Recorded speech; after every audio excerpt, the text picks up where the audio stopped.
Well, thank you so much for having us. Camilla Marcus here with José Andrés, someone who surely needs no introduction, certainly this year of all years. Jose, so delighted to be together from afar to talk today about the restaurant industry and COVID-19. Obviously, a year unlike anyone could have ever imagined. You've been in this business well over 30 years. For you, obviously, COVID-19 has affected all of us globally, and you stand in such two interesting camps with World Central Kitchen, your incredible relief organization, as well as a restaurant owner and chef of Think Food Group. How have those two worlds, how have they tried to navigate this unprecedented crisis? And what do you see its impact, particularly here in the States, from both lenses? Well, that's a good question, Camila. And obviously, I know you know the answers because you've been part of this pandemic answer to the many issues our industry is facing. But I will say that we will agree that restaurants like mine, we feed the few. And more than ever on 2020. 2020 that I thought was going to be the most beautiful year of my life because I love that number, and became somehow mayhem. But somehow I think that now I see 2020 from behind, from the back mirror. I can say that I think the restaurant industry, hopefully, we will all come out stronger because the hardships and the lessons learned, hopefully, is going to make all of us sturdier. When I say we feed the few, we know that restaurants are a very difficult business. There's many failures in the restaurant business in America and around the world. At the same time, everybody will agree with me that restaurants are the heart of many communities. Our cities, our towns, they thrive through restaurants where everybody has a restaurant that they call home, and where home is sometimes away from home, a restaurant where families come together. But in this pandemic, we've seen day in and day out how the restaurant industry as a whole has come together at times where nobody else seems to be answering the calls to fight hunger. How one restaurant at the time, one farmer at the time, sometimes a group of chefs, of restaurateurs, they came together to solve local problems of hunger when hospitals were being somehow deprived of meals because the traditional catering companies will stop. Restaurants were there feeding those hospitals. The same we can say with elderly homes. The same we can say with first responders. The same we can be saying of the homeless populations. And I'm very proud that the restaurant community has been there. So for World Central Kitchen, is very clear. Restaurants, yes, we need to make sure out of this pandemic, they're going to be stronger. They're going to hopefully, the vast majority of them reopen. We need our economy with restaurants that are fully functional, but then we will all learn how in emergencies, in earthquakes, in hurricanes. Also, that same restaurant community can be there responding to those emergencies where we bring the federal government, the state, the regional, local governments with NGOs like, for example, World Central Kitchen and others, the private sector, all working together to solve many of the challenges we are facing. And how do you see, this is such an interesting dynamic because restaurants did jump right alongside first responders to help feed and provide meals and access to food when things were, intensely shut down. But by the same token, restaurant workers are now in a position of need, and the industry collapsing and putting, we're the largest private employer, 11 million people employed in restaurants around the country, 1 million, almost 1 million employed in New York alone. That's more than airlines employ nationwide. At that scope and scale, restaurants are both part of the solution, but also, frankly, the victims of this pandemic in a way that's never really happened before. So, putting your restaurateur hat on, on behalf of Think Food Group, how have you been looking at this crisis, from the worker end? Because it's we've never been seen as an industry that's that large. No one really thinks about who works in restaurants and what kind of people restaurants employ and really give a career path to. And all of a sudden, they're also in need while being similarly asked to support their communities and first responders. So how do you look at it from that end as well? I mean, one of the big realities of 2020, and you've seen that too, that the people that feed America and feed the world, sometimes it seems they cannot feed themselves. And when you understand this conundrum, you understand that we have a lot of challenges ahead, but also a lot of opportunities. Obviously, we can be talking about food banks and soup kitchens and feeding the hungry. But quite frankly, sometimes I feel we're wasting our time. We all know that we have many challenges ahead. Many people are talking about the minimum wage.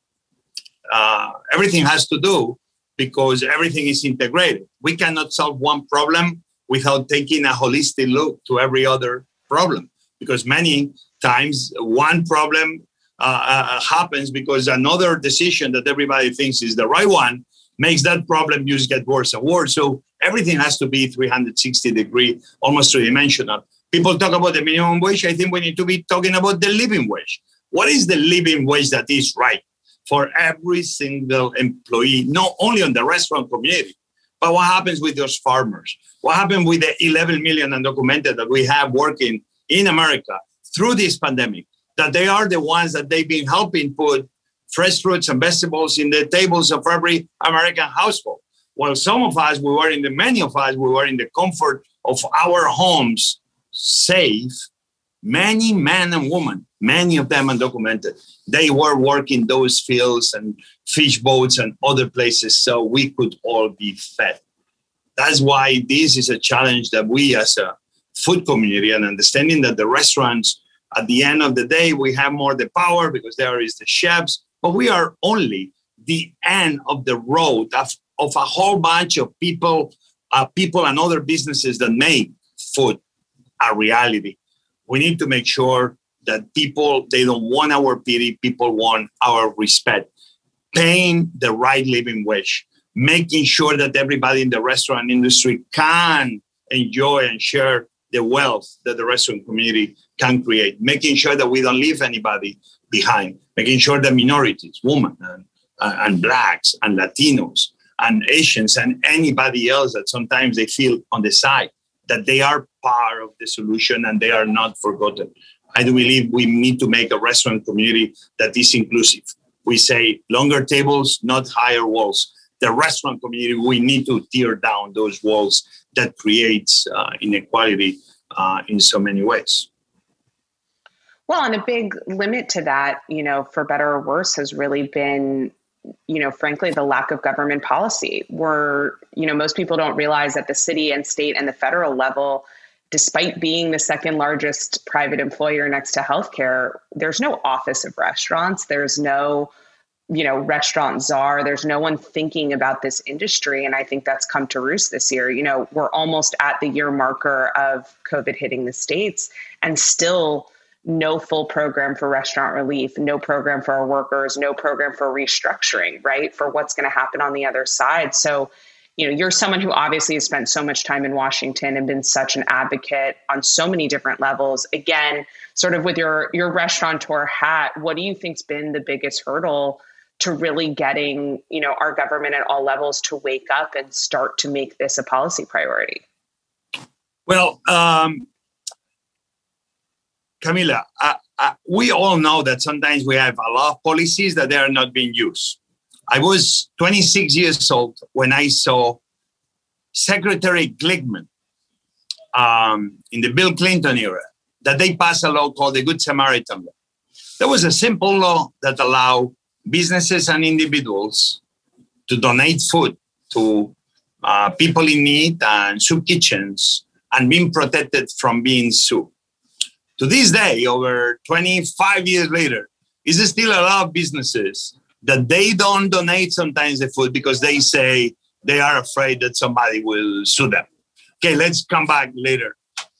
we see a lot of low-hanging opportunities. I'm right now speaking from Austin, Texas. And if I'm right, I heard that the Texas government, through, I think, USDA, they've created kind of a way that they will allow SNAPs, what we all know in a friendly way as food stamps, to be used in restaurants to feed in this snow emergency that Texas had during the last few days, to make sure that restaurants can be part of the answer and put the SNAPs at the service of paying the restaurants, but more important, feeding the people that are in need, especially in the middle of an emergency. You see, we need a smart policy. A smart policy is a smart politics. We need to make sure that the federal government, especially when we talk about food, Republicans and Democrats work together to make sure that food is the solution to many of the problems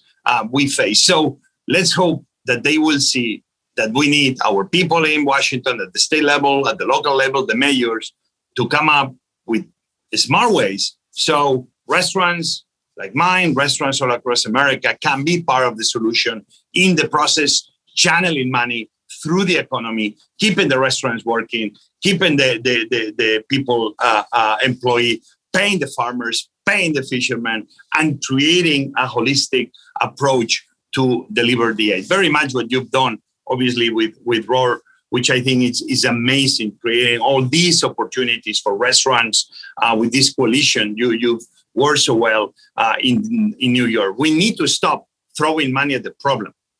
We need to start investing in the solutions. What you've done with ROAR is the perfect example of what it is investing into the solutions. Well, and to that point, I think something that you said earlier, the biggest challenge here too is value, right? Because even if restaurants are part of the emergency food infrastructure going forward and part of relief measures, which has proven to be pretty effective, especially under unprecedented circumstances, but by the same token, rising cost of occupancy, surging real estate prices, labor increasing, which it should, food prices increasing, which it should, and yet guests really still think that a burger should cost $5 and, a set meal for a family should be $2. And, that is where I find the system sort of incongruous, right? Is what we think things should cost and people should pay for, but what it actually costs and how many people are involved in putting a plate of food on your table, there's a huge world between that. So how do you think we close the gap? Well, everybody keeps talking or we listen. I was very young first time I heard about the Farm Bill. The Farm Bill is this dinosaur.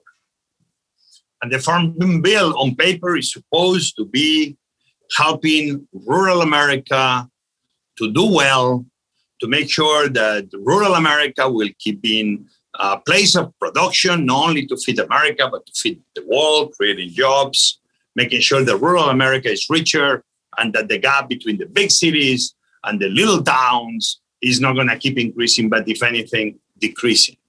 But we see that the Farm Bill completely does the contrary.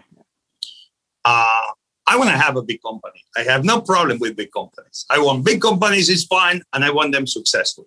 But we cannot have big companies successful at the expense of middle-sized and small businesses.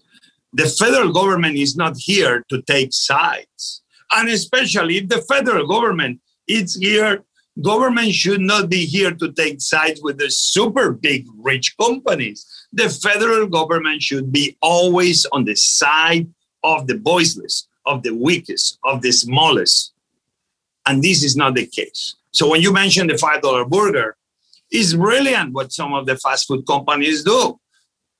The subsidies help the corn industry, and corn, man, with all that money, now they're able not only to feed the cattle so that we can have burger meat, but also is the same corn that produces the sugar for the sodas, is also the same sugar to make the ketchup, is also the same oil coming from the corn to have oil to fry the potatoes. It's also the same corn byproduct that they make the paper to cover the burgers. If you keep thinking like, wow, these guys are brilliant. Of sure, they can give you a burger for $1 and give you a toy with it. Well, restaurants like mine, we don't benefit. We need to make sure that one of the big things changing, and now we have Secretary Bilczek, I think is the right secretary for the moments we live, because the previous experience we have, but Secretary Bilczek is going to have to make sure that in the next 4-8 years, the Farm Bill serves especially the smaller farmers, where a carrot and a beet and a cabbage can have the opportunity to have the same leveling down the playing field as the big agribusiness. If we don't do that, we will always have food deserts. We will always have people that while they're eating, they are not eating good calories. They are not eating nutritional calories. They are eating cheap calories that makes them sick and unhealthy in the process of feeding themselves. We need a federal government that invests in a healthier America, in an America with dignity, where every American can hope to feed their families right, where the rural America does well for all, not only for the very big few companies, but the many small farmers, and where at the end, the federal government food policies should be smart policies that keep moving everybody forward. On behalf of restaurants, what are the 1 to 2 policies? You talked about investing in the problem. We're here with Robinhood, obviously, a lot of intelligent, active and very invested individuals who want to be part of the solution. What are the 1 to 2 policies, again, if you're putting your restaurateur hat on behalf of Think Food Group, if you could sort of wave a wand and say, my 2021 asks for the restaurant industry, what are the 1 to 2 policies you think that would make an impact? This is goes back to the entire government working in a more holistic way. I do believe that, number one, food is much more than the USDA itself. I mentioned briefly before food deserts. And all of you guys in this phone call know far away more than me. But I've been in many communities across my lifetime. I've been 26, 27 years since I joined Robert Egger at DC Central Kitchen, watching how a plate of food could change the lives of people. But we need more than that. We need, for example, right now, when I go to emergency and I see a school that becomes a shelter, all of a sudden, you go to the kitchen of that school, and some kitchens anymore in the new school, sometimes they don't even have a burner where you can boil water. How it is possible that in a moment that we want to feed our children better, the kitchen in a school, you cannot even cook at the school itself. Why for me this will be important? Because we can create tens of thousands, if not hundreds of thousands of jobs, especially in places that is actually a lot of unemployment. All of a sudden training people to feed our children, to feed them well, creating jobs, being able to buy locally from farmers, being able to bring those more vegetables and fruits that right now sometimes our children, they don't really get, and make sure that one plate of food at a time, we re-engage into the growing of the economy, making sure that we employ more people that sometimes they don't have an easy way, especially in rural communities. In the process, making sure that those schools have a functioning kitchen, that then when an emergency happens and when that school becomes a shelter, that same kitchen can double down as an emergency kitchen, not only to feed the people on that school, but be feeding the entire neighborhood or surrounding the school. Imagine food deserts. We keep talking about food deserts. Should be food deserts a word of the past or not? Many of the food deserts happen in places that they are more poor America. Many of those places, the federal government owns land. Should be federal law that no more food deserts should be in America no more.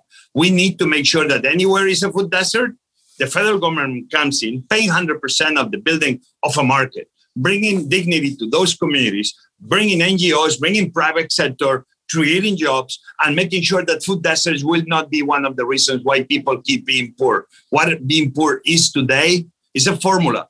Energy you put out versus energy you bring in. When you put more energy out than the one you bring in, you are poor and you are hungry. I see this in Haiti, but now I see this in America. When we have Americans 4 hours waiting in a food line for a food bank or a soup kitchen, we are not helping those Americans to do better. We are somehow in the process of feeding them, sometimes putting them down a hole where they can never escape anymore. Let's make sure we come up with simple solutions that can lift up Americans, that they only need wind behind themselves to make it on their own.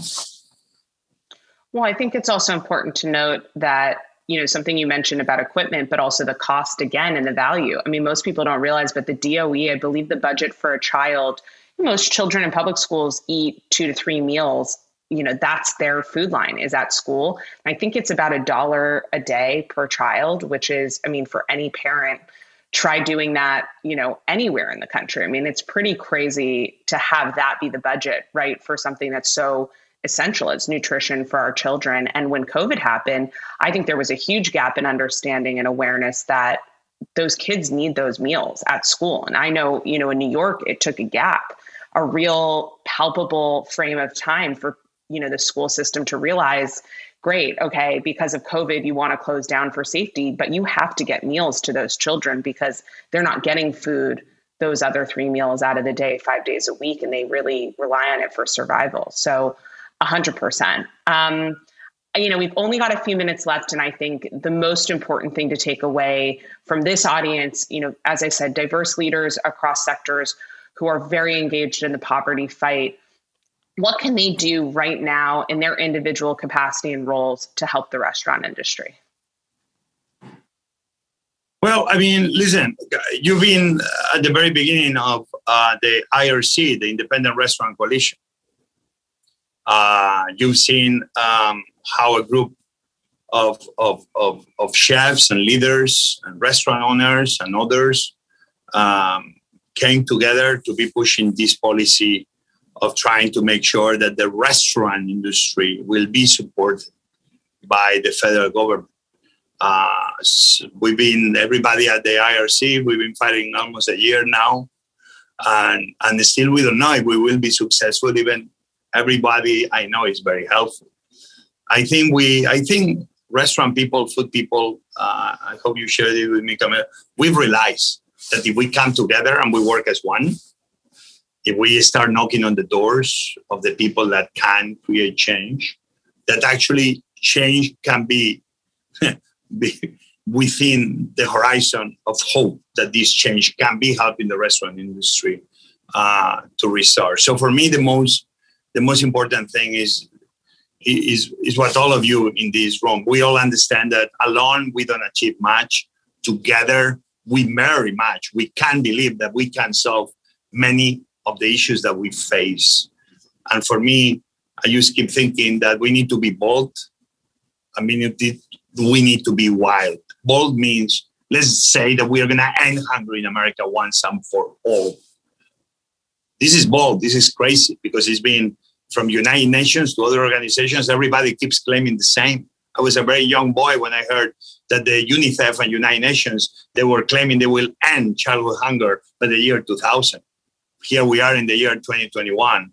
And maybe the percentage of hungry children is being getting smaller and smaller, but the number keeps increasing and increasing. So I only know that we need to be bold and we need to come together because if not, nothing will be ever solved.